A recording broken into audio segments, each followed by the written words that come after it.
Hi guys, SBI PO का मेरा exam हो गया। मेरा सेकंड शिफ्ट में था। आज 4 नवंबर को 10:30 रिपोर्टिंग टाइमिंग थी। और मेरा एग्ज़ाम कैसा गया आपको बता देती हूँ। मेरे हिसाब से मेरा एग्ज़ाम अच्छा गया है, लेकिन मैंने बाकी एस्पिरेंट्स के रिव्यू अभी तक देखे नहीं है कि मेरे शिफ्ट में क्या रेंज जा रही है। तो अगर आप मेरे शिफ्ट से हो तो प्लीज़ कॉमेंट करना। तो सबसे पहले इंग्लिश था, फिर क्वांट था और रीजनिंग था। अच्छा, उससे पहले आज इस बार मैंने पहली बार देखा कि न्यू चीज़ें हो रही थी हमारे सेंटर में।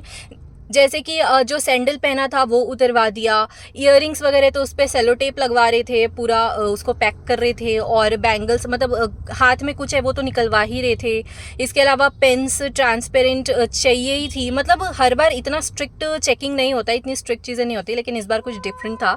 तो यस, ओके। तो सबसे पहले इंग्लिश था। इंग्लिश में मैंने 22 अटेम्प्ट्स किए हैं, 22 मैंने बनाए हैं। और इंग्लिश में क्या क्या आया था, तो इंग्लिश में एरर्स के क्वेश्चन आए थे स्टेटमेंट वाइज।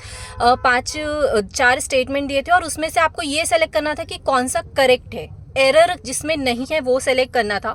और जो वो क्वेश्चन दिया था ना, वो 4-5 क्वेश्चन एक साथ नहीं दिया था। वो बीच बीच में एक क्वेश्चन दे दिया, फिर 3-4 अलग पैटर्न के क्वेश्चन दे दिया, फिर एक क्वेश्चन दे दिया। वो इस तरह से दिया था। और उसके अलावा क्लोज टेस्ट था, जो कि जिसकी लैंग्वेज ईजी थी।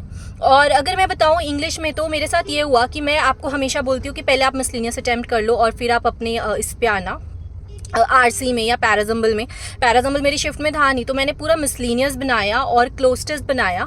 और ये सब करते करते जब मैं रियलाइज़ की तो 12-13 मिनट कुछ हो गए थे। और एक्यूरेसी मेंटेन करने के चक्कर में ना मैं बिल्कुल श्योर नहीं थी, तो मैं चीज़ें अटेम्प्ट नहीं कर रही थी। मैं ऐसा था कि चीज़ों को लाइक टिक करती थी, फिर मैं अनटिक कर देती थी, ये सोच के कि कहीं मेरा एक्यूरेसी ना बिगड़ जाए, और इसलिए मैं आगे बढ़ जाती थी। तो ऐसा करते करते 12 मिनट में मेरे सिर्फ 12-13 क्वेश्चन ही हो पाए थे। और इंग्लिश के हिसाब से ये काफ़ी कम अटेम्प्ट है, क्योंकि इंग्लिश में जनरली हर कोई 25-26 की रेंज पे पहुंच जाता है, और मेरे 12-13 क्वेश्चन हुए थे। तो फिर उसके बाद मैंने आरसी पढ़ना चालू किया। आरसी का जो हमारा टॉपिक था वो लीव्स, कोई इंसेक्ट के ऊपर था कि जो इंसेक्ट्स ग्रो करते हैं और उस पर स्टडी हुई है, इस तरह का कुछ था। और आरसी पढ़ते पढ़ते मेरे 3-4 मिनट और निकल गए। तो लास्ट के 5-6 मिनट बचे थे, और 5-6 मिनट में मैं पैनिक करने लगी थी कि मेरे इतने कम अटेम्प्ट हुए। मतलब मेरे 15-16 अटेम्प्ट ही हुए थे उतनी देर तक। और पैनिक करने के चक्कर में ऐसा हो रहा था कि मतलब मेरे ना, जो मैं आरसी पढ़ी थी वो मेरे दिमाग में ही नहीं घुस रहा था, जबकि उसकी लैंग्वेज इतनी टफ नहीं थी कि वो मुझे समझ ना आए, लेकिन वो मेरे दिमाग में घुस ही नहीं रहा था कि मैं क्या पढ़ रही हूँ। मुझे चीज़ें अंडरस्टैंड नहीं हो रही थी, और मैं आरसी के टिक भी नहीं लगा पा रही थी। जो वन लाइनर्स थे, सिनोनिम एंटोनिम, वो सब तो मैं बना ली, और वो ज़्यादा टफ नहीं था। वोकैबुलरी बेस्ड क्वेश्चन काफ़ी ईजी थे, लेकिन येस, मैं उसमें पैनिक करने लगी थी। और ऐसा कर करके इंग्लिश में मैंने सिर्फ 22 अटेम्प्ट किए, वो भी लास्ट के 3-4 मिनट में ना। वर्ड स्वैप ये वाले जो मैंने छोड़ रखे थे एक्यूरेसी के चक्कर में, मैंने सोचा अब इसी को अटेम्प्ट करती हूँ, क्योंकि अगर इसमें गलती होने के चांसेस कम रहते हैं मेरे साइड से। तो यही सोच के मैंने फिर उसको टिक लगा दिए। तो ऐसा करके इंग्लिश में मैंने 22 बनाए। क्वांट था, क्वांट में डीआई थी, जो कि मुझे काफ़ी लेंदी लगी। 1-2 डीआई थी और एक केसलेट था। केसलेट सिर्फ 3 क्वेश्चन का था, केसलेट भी कोई डायरेक्ट नहीं दिया था। तो केसलेट था, और केसलेट ठीक था, 3 क्वेश्चन का था, थोड़ा सा ट्रिकी ही था। मतलब उसको बनाने जैसा वो था नहीं। पहले डीआई थी, तो दोनों डीआई भी ट्रिकी थी। एक डीआई में आपको शर्ट और ट्राउजर्स के टोटल नंबर दिया था, फिर उसमें से शर्ट्स कितने परसेंट है वो दिया था। तो परसेंट के हिसाब से आप टोटल नंबर ऑफ शर्ट और टोटल नंबर ऑफ ट्राउजर्स निकाल लिए। अब उसके बाद वो ये बांट रखा था कि शर्ट में मेल फीमेल इतने हैं, ट्राउजर्स में भी मेल फीमेल इतने हैं, और ऐसा करके ना वो काफ़ी कंफ्यूजिंग हो गया था। तो डीआई वो वाली काफ़ी लेंदी थी। और दूसरी डीआई थी डबल पाई चार्ट पे, तो वो डीआई उस डीआई के पहली वाली डीआई के कंपैरिजन में इजी थी, लेकिन दोनों डीआई में 6-6 क्वेश्चन थे, तो थोड़ा सा लेंदी था, लेकिन 6 क्वेश्चन का वो मिल रहा था। तो मैंने वो दोनों बनाए। उसके अलावा अप्रॉक्सीमेशन था, तो वो तो बनाया ही। नंबर सीरीज से 5 क्वेश्चन के, तो उसमें से 2-3 बना, 1-2 नहीं बना। और उसके अलावा मैंने केसलेट ही बनाया है। तो ऐसा करके क्वांट में भी मैंने 22 अटेम्प्ट किए। मुझे ऐसा लग रहा है क्वांट का जो लेवल था, लोगों के अटेम्प्ट्स कम गए होंगे, मतलब 17, 18, 20 इसी रेंज में होंगे। मैंने 22 अटेम्प्ट किए क्वांट में। और रीजनिंग में मैंने अटेम्प्ट किए हैं 31। एक चीज़ आपको बताऊं, अभी एसबीआई क्लर्क का जो क्रैकर पैकेज था उसका रेट काफ़ी ज़्यादा था गाइडली का। और एसबीआई क्लर्क की आपको अच्छी प्रैक्टिस करनी है, तो गाइडली ने आज ही मुझे सेंड किया है। मात्र 300 रुपये में आपको बहुत कुछ मिल रहा है। Prelims, mains, PDF bundle course, pre का, मेंस का, 50 डेज़ का। तो अभी एसबीआई क्लर्क आने में टाइम है।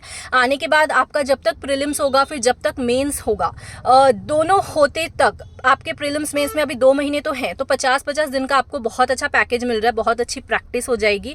और इसके बाद मैं भी LIC असिस्टेंट के लिए लगूंगी, SBI PO मेंस है, कल तो IBPS PO मेंस है, तो ये सारी चीज़ें हैं। ये सब करते करते मतलब प्रैक्टिस हमको कंटिन्यू हमेशा रखनी, कब कौन सा एग्जाम निकल जाए यू नेवर नो। तो SBI क्लर्क के लिए जिसको भी गाइडली के साथ जाना हो you can go with it, ये मेरा रिकमेंडेशन है। SAVE12 मेरा कोड है, प्लीज़ लगा लेना।